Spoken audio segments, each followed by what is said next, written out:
Hey everyone, welcome back to the channel. It's Mike. It is ALGS Championship weekend over in Sapporo, and Grand Finals is literally in a few hours.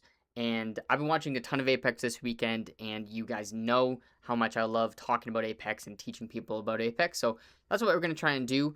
We're going to start with something very, very fundamental and something that a lot of people already are probably doing without even knowing.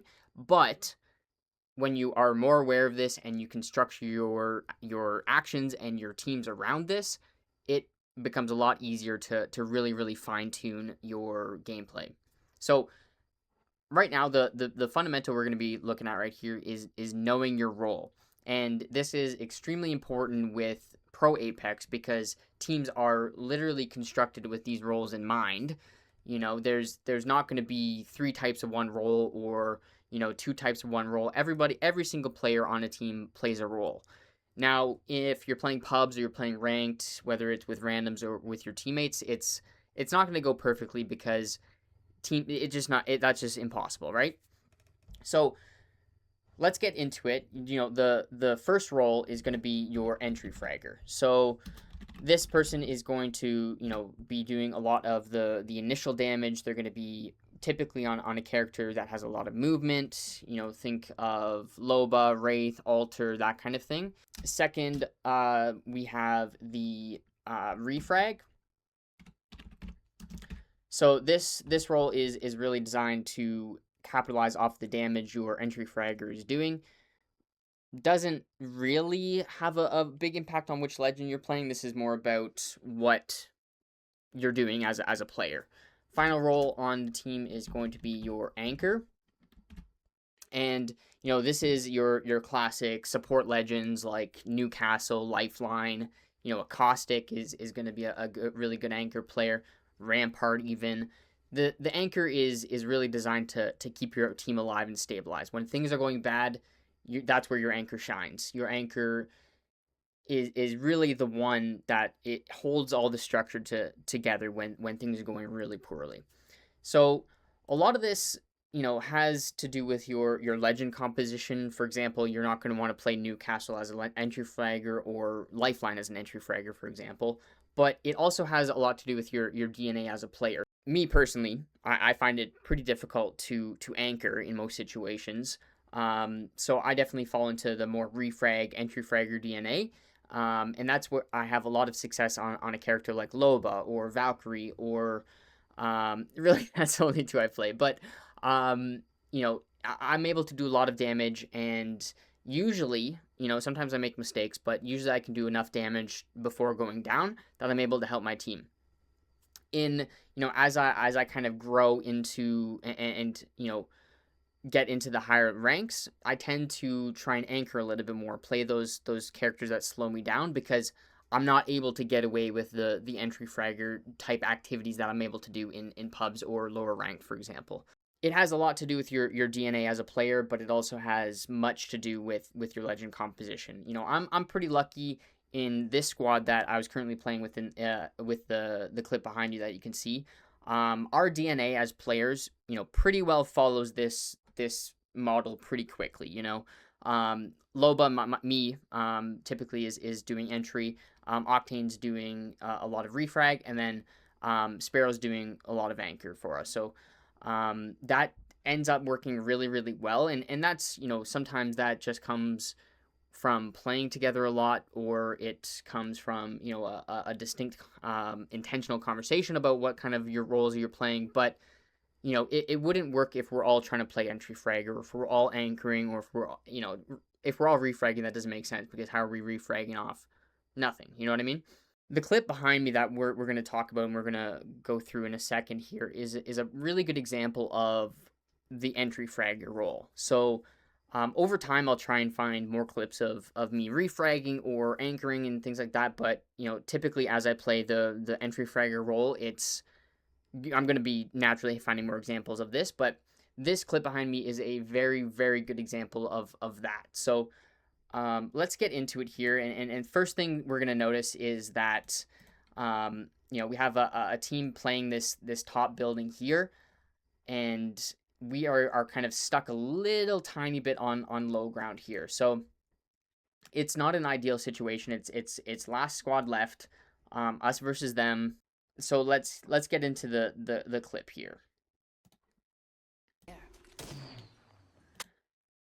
Okay, so right away we see that these guys are pretty much, you can tell from their body language and their, they're playing head glitches. They've got a triple take, and we'll later find out that they also have a Kraber up here. So I've only seen two.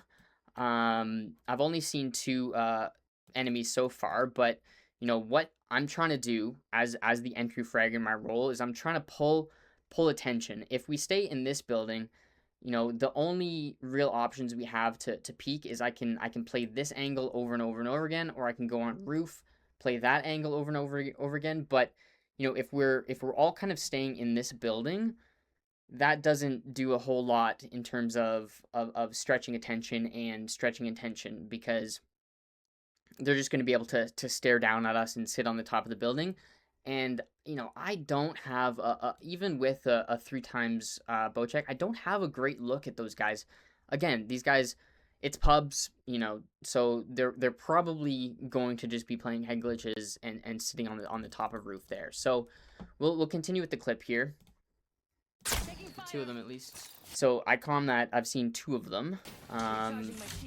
And then what I'm thinking right now is, you can kind of see me headed over, is I'm trying to split their attention. If they are going to sit on the top of this building for all eternity until the end of the game, until they're probably hoping that zone is going to force us somewhere in this field here, and then they're just gonna shoot us for free. So what I'm going to try and do is I'm going to try and get over to these rocks here and split their attention, because if they're focused on my teammates, they're not going to be focused on me, or if they're focused on me, they're not going to be focused on my teammates. So as the entry fragger, I'm trying to split attention, and with a character like Loba, that's very easy to do safely.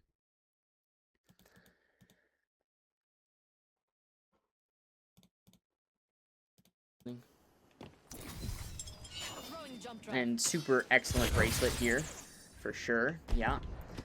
Nice hit scan. Okay, so that's a good comm from my teammate there about hitting scan. So they know I'm quite split. They know that we've got 2 here and I'm over here. And what you're gonna see them try and do is they're eventually going to try and send their entry fragger over to come punish me. Probably not and certainly with how it goes, probably not the best idea. There's the Kraber. So what you're gonna see here in a second is we get res, and then here's their entry fragger. Here's the Wraith. She is trying to punish me on this angle. If they really wanted to punish me, they could probably call me out, and probably a better idea would probably be to zip on me here or something like that while they have it down. They know I'm split. They know I'm alone. However, it's again, being Loba, it's not going to be that difficult for me to get back into a safe spot. I'm recharging my shield.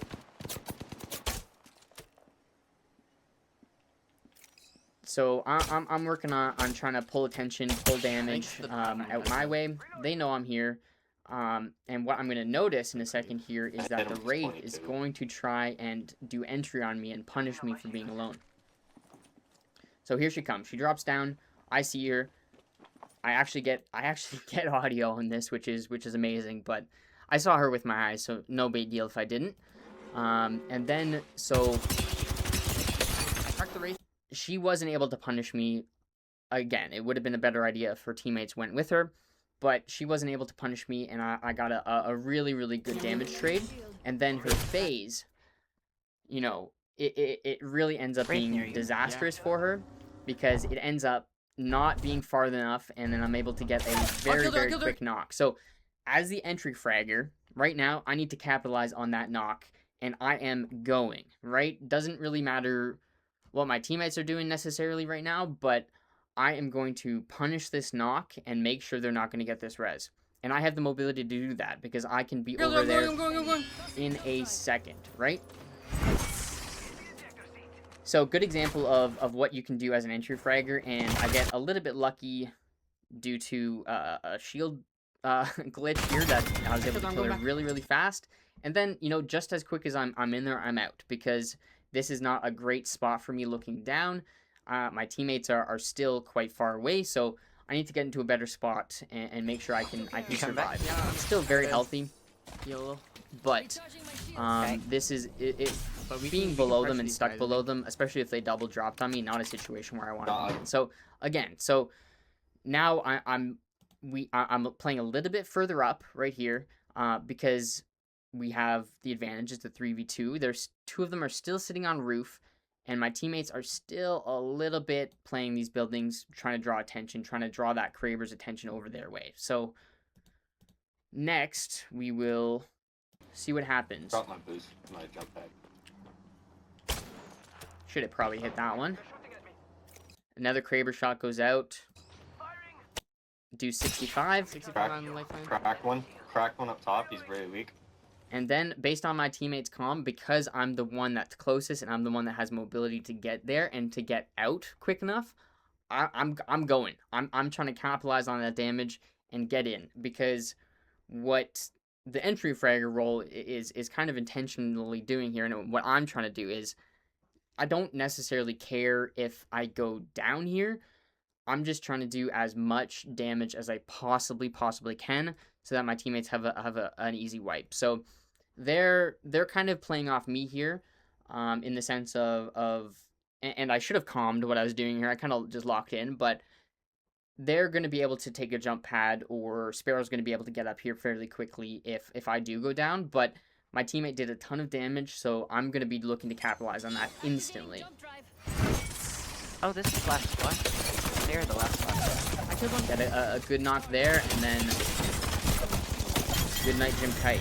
So again, these are probably things that you are doing a little bit. If you've been playing Apex for a while, you're probably doing these things without even thinking about them. But if you start thinking about them, and it's like, okay, what role do I naturally play? What role do I have most success in? Am I a entry fragger? Do I like to play those types of legends? Or like, there's no bad role, right? So if you have a teammate that you play with often, that's hyper aggressive, maybe the refrag role is what you have most success with. Or if you find yourself playing those really lockdown legends and you find yourself being the last alive, maybe the anchor is the best role for you. But just looking at entry fragger here, again, what I was trying to do, I know that I'm gonna just do a little bit of a drawing here.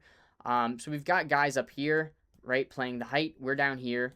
My two teammates are shooting this way, and then what I want to do is I want to go, take a different angle with Loba and then split their attention. Because if they're looking over here, they're not going to be looking at me, and if they're looking at me, they're not going to be looking at my teammates. So the opposite team tried to do a fairly similar thing with their entry fragger, the Wraith character, trying to take an angle on me and punish me.